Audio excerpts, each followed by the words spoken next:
Pemirsa, sidang gugatan perdata yang dilayangkan pimpinan Pondok Pesantren Al Zaitun Panji Gumilang terhadap Wakil Ketua Umum MUI Anwar Abbas dinyatakan memasuki tahap perdamaian atau mediasi. Dalam sidang hari ini, Wakil Ketua MUI Anwar Abbas hadir dengan sejumlah penasihat hukum. Sementara Panji Gumilang tidak hadir dan diwakilkan oleh penasihat hukumnya. Dalam persidangan yang dipimpin oleh Ketua Majelis Hakim Pengadilan Negeri Jakarta Pusat Zulkifli Aco meminta pihak penggugat dan tergugat menyerahkan dokumen soal kedudukan hukum atau legal standing. Setelah dinyatakan lengkap, ketiga pihak diminta Majelis Hakim untuk melanjutkan persidangan dengan agenda mediasi sesuai dengan mekanisme gugatan perdata. Proses mediasi tersebut akan digelar pada Rabu 9 Agustus 2023 dengan Hakim Mediator Bambang Sucipto. Sebelumnya, pejabat Humas Pengadilan Negeri Jakarta Pusat menyatakan Anwar Abbas terbukti sah dan meyakinkan melalui sejumlah pernyataan telah melakukan perbuatan melawan hukum.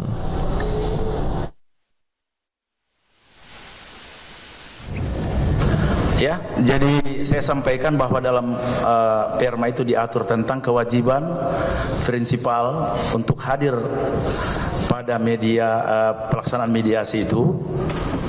Oleh karena di sana terdapat ada itikat baik dan ada tidak baik ya. Kami akan menunggu rekomendasi dari hakim mediator yang akan memberikan kepada kami bagaimana bentuk pelaksanaan mediasinya. Tapi tetap pengadilan berharap berakhir dengan damai. Yang menimpa Pak Panji Gumilang. Dan tentang kasus beliau dengan saya juga sebenarnya kecewa ya, karena ini adalah sidang kedua. Dalam sidang pertama beliau tidak hadir, dalam sidang hari ini beliau juga tidak hadir ya. Sehingga langkah-langkah mediasi ya tidak bisa dilakukan gitu kan. Tetapi saya juga bisa memahami ya, karena beliau juga punya masalah yang harus beliau selesaikan. Ya oleh karena itu saya harus bersabar untuk menunggu. Polri menetapkan pimpinan Pondok Pesantren Al Zaitun Panji Gumilang sebagai tersangka penistaan agama. Panji juga telah ditahan di Rutan Bareskrim Jakarta.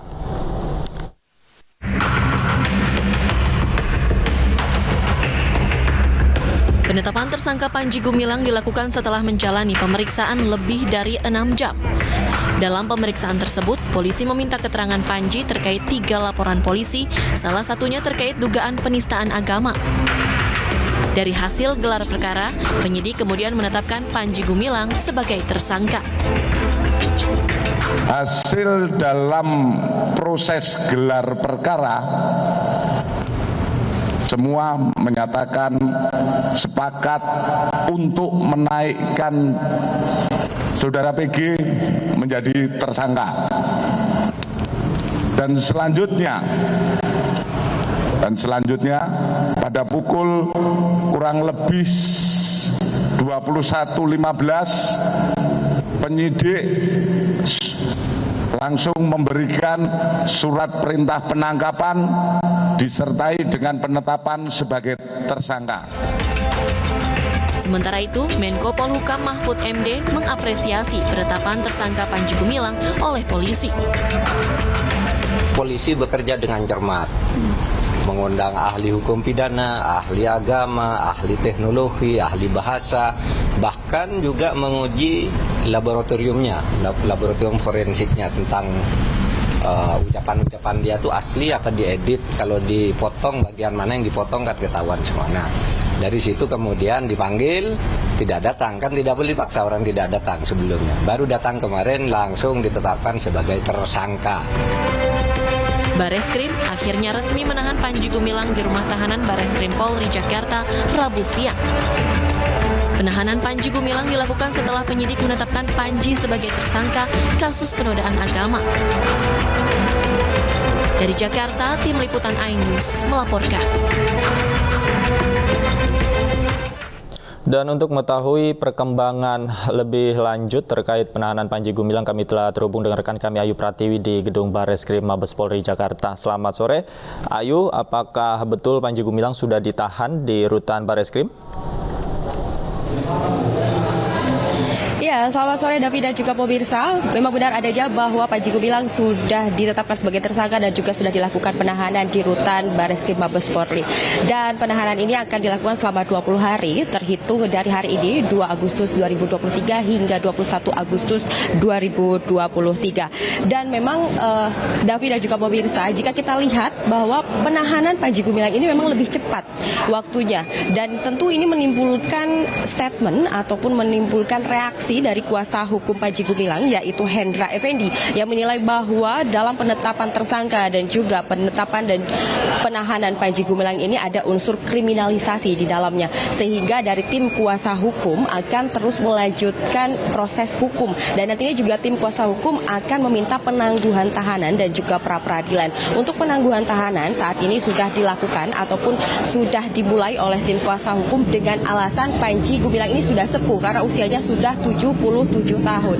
Dan adapun alasan terkait dengan penahanan Panji Gumilang adalah yang pertama, karena Panji Gumilang ini dinilai tidak kooperatif saat pemeriksaan. Panji Gumilang tidak hadir pada saat pemeriksaan dan menyatakan bahwa dirinya sakit. Namun pada saat diperiksa dari surat keterangan dokter dan surat keterangan sakitnya yang masih sangat diragukan tentang validasinya, sehingga dari pihak penyidik meminta surat keterangan sakit dan juga surat dari dokter langsung, tetapi tidak diberikan oleh pihak Panji Gumilang. Dan selain itu juga nantinya dikhawatirkan pihak Panji Gumilang akan menghilangkan barang bukti dan juga melakukan tindakan yang serupa. Davi. Baik, terima kasih Ayu Pratiwi atas laporan Anda langsung dari Gedung Bareskrim Polri Jakarta. Selamat bertugas kembali. Pemirsa, ratusan kader Partai Perindo mengikuti BIMTEK Hukum Mahkamah Konstitusi dan penyelesaian sengketa pemilu di Puncak Bogor, Jawa Barat. BIMTEK ini diharapkan dapat menjadi bekal bagi partai politik jika nanti menghadapi permasalahan sengketa hasil pemilu di Mahkamah Konstitusi.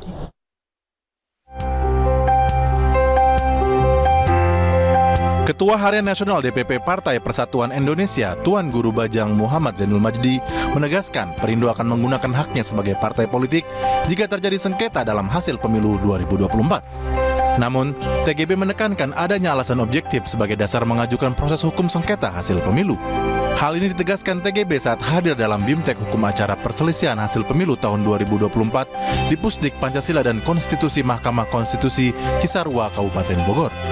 BIMTEK ini dinilai sangat penting bagi para kader Partai Perindo untuk mengetahui hukum acara dalam perselisihan hasil pemilu 2024. Nah, dengan BIMTEK ini diharapkan kita bisa mengikuti alur beracara di Mahkamah Konstitusi dengan baik. Apa-apa yang perlu disiapkan, jadwalnya seperti apa, kemudian semua kelengkapan yang diperlukan, sehingga nanti proses di Mahkamah Konstitusi itu bisa lebih cepat. BIMTEK untuk Partai Perindo ini dibuka langsung oleh Ketua Mahkamah Konstitusi Anwar Usman sebagai bagian konkret dari MK untuk menghadirkan pelayanan terbaik sebagai garda konstitusi. Dari Bogor, Jawa Barat, Wildan Hidayat, iNews melaporkan.